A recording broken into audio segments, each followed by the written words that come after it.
Welcome back, my woke folk. I am Pharaoh Musa, host of Stay Woke Podcast. Before we get started, I'm going to need you to make it do what it do and hit that follow button.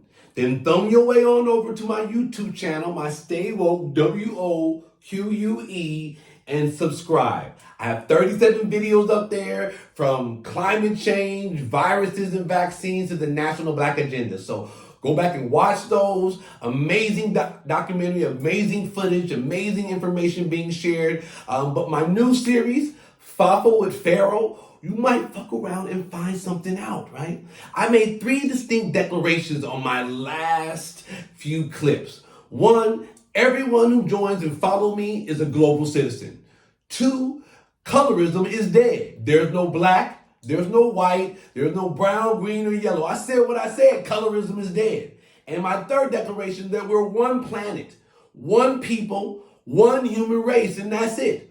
So I was thinking to myself as I made this declaration going into this new 2023 year, how can we as global citizens unite around common ideas and principles and a philosophy that puts humanity first, right? Instead of our cultures, instead of our different characteristics.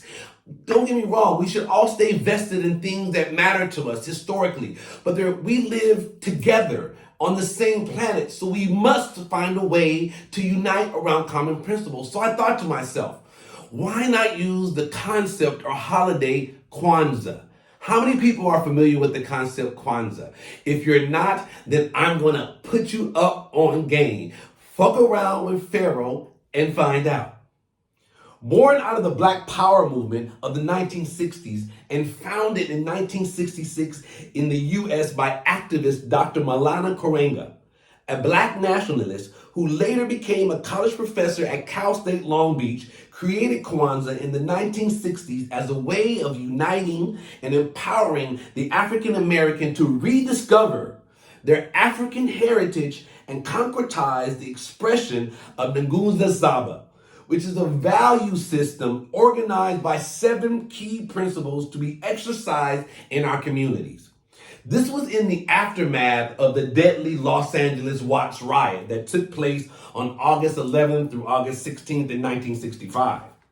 Dr. Karenga modeled his holiday on traditional African harvest festivals. He took the name Kwanzaa, which is spelled Kwanza,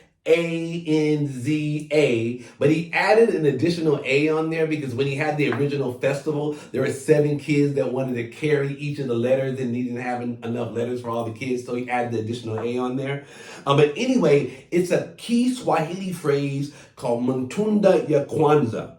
Matunda ya Kwanza, which means first fruits. It's a common tongue of the indigenous people in East Africa. So if you can see here on my chart, or my graph, of the continent I have here, 14 of these countries spoke Swahili. Now, Swahili is a combination of the Bantu indigenous language mixed with Arabic. It has some Portuguese and other European influence due to the trade during that time, but primarily Bantu and Arabic. And 14 countries in the continent actually speak Swahili. So he added again that extra A on there to accommodate for the kids that wanted to carry the letters during the first festival.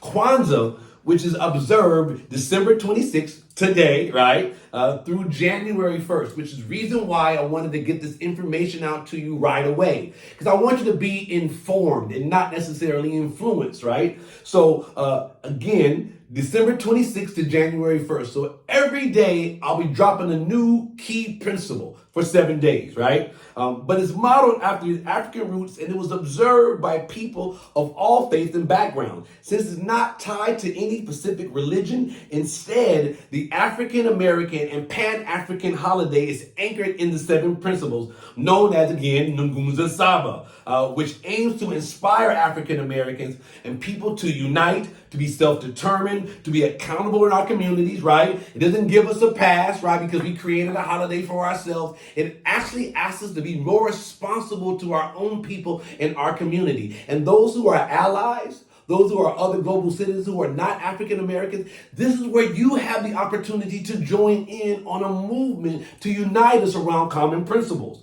to be financially invested in African American owned businesses, and purposeful with our lives. I mean, having meaning, having a goal, having vision in your life, right? To be creative and to be full of faith, right? Full of faith. Great principles. Kwanzaa is often thought of as an alternative to Christmas, but it's not. Many people actually celebrate both because remember, it's not religious oriented. It's a holiday that's grounded in cultural and united beliefs on how people interact with each other. Something more practical as opposed to having a religious orientation. Again, Kwanzaa is not a religious holiday, but a cultural one with inherent spiritual qualities. Thus, Africans of all faith can and people of all faith can and do celebrate Kwanzaa. Whether they're Muslim, whether they're Christian, whether they're Hebrews, whether they're Jews, whether they're Buddhists, whether they're Baha'i, whether they're Hindu, as well as those who follow ancient traditions of Mat and Yoruba and Ashanti and Dogon. Dr. Kwanzaa also encourages any other cultures to enjoy Kwanzaa. Why not? Because those 7 principles, again, are grounded in a cultural belief of how we interact, not a religious one.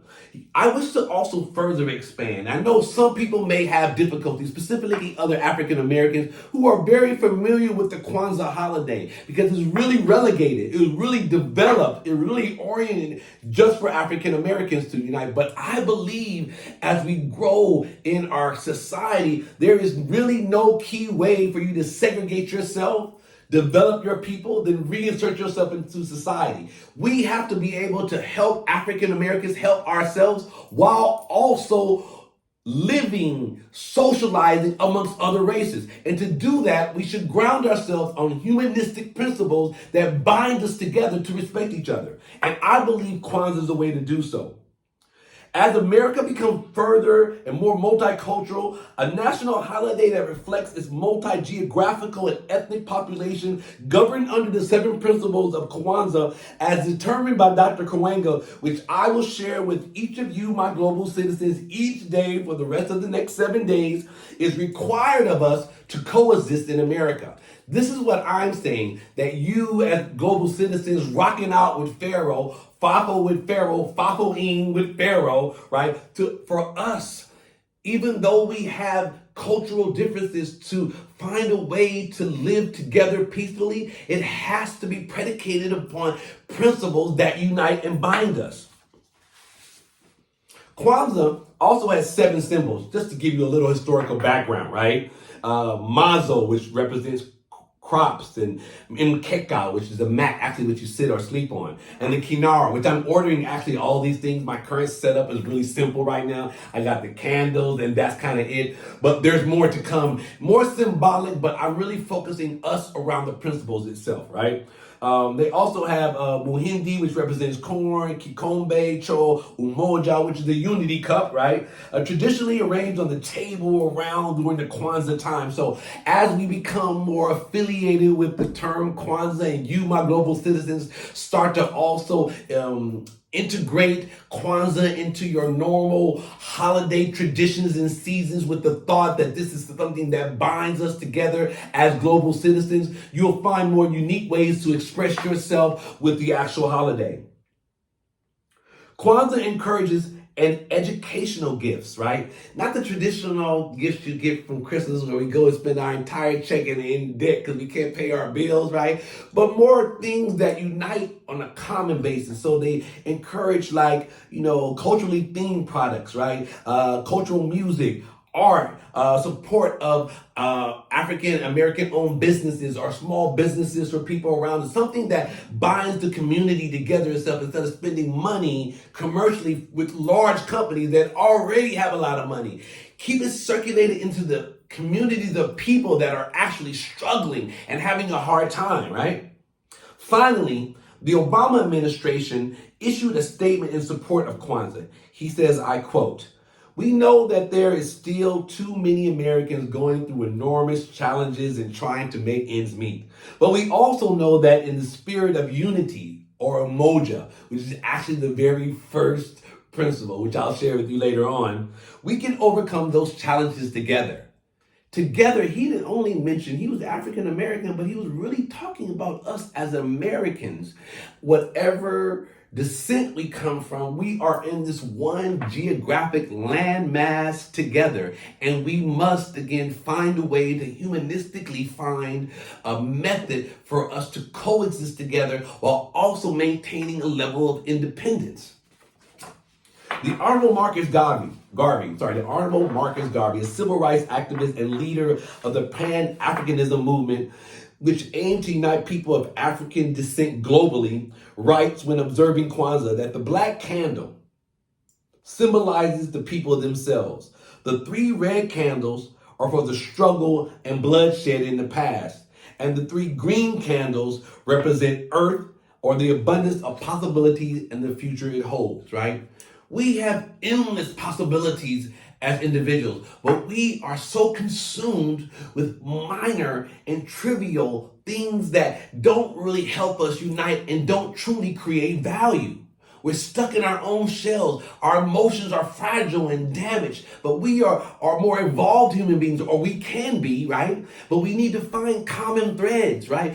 Something that unites us on a more fundamental level. And so I'm advocating to you, my global citizen, let's let Kwanzaa be a part, not in replacement of, but in conjunction to what you already practice on a normal basis, but with the understanding that this is your end. Those who are not African American, who are allies, who want to be able to support the movement, support us connecting together, this is the way to do so. On day 1, I'm going to explain to you the process before I let you go. My global citizens who FAFO with Pharaoh. On day 1, the black candle is lit, also known as the unity candle. On the second day, the red candle on the immediate right of the unity candle is burned. And on the third day, the green candle is lit on my immediate left. You're right.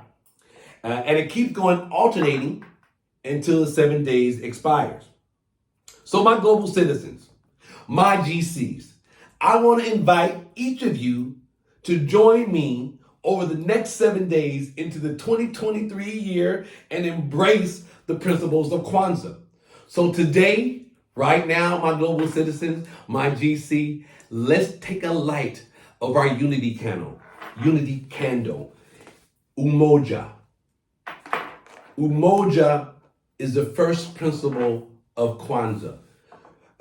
It demonstrates the goal of unity in the family, the community, and the human race is declared. So on this day, December 26, 2022, and into the 2023 year, I'm declaring that we, as global citizens, must exercise the principle of Umoja. We must unite in order for us to survive. So thank you, global citizens. Come back tomorrow, December 27th, for our second principle, Kujichagulia, which symbolizes self-determination. But today, I'm going to light our candle for the unity of you, my global citizens. And I want to thank you so much for following me. Make sure you hit that follow button. Make sure you go to my YouTube page and subscribe. But thank you, my woke folk. Let's see you tomorrow on the second day of Kwanzaa, Kujichagulia, self-determination. Thank you so much, my woke folk. Stay woke. Let's go.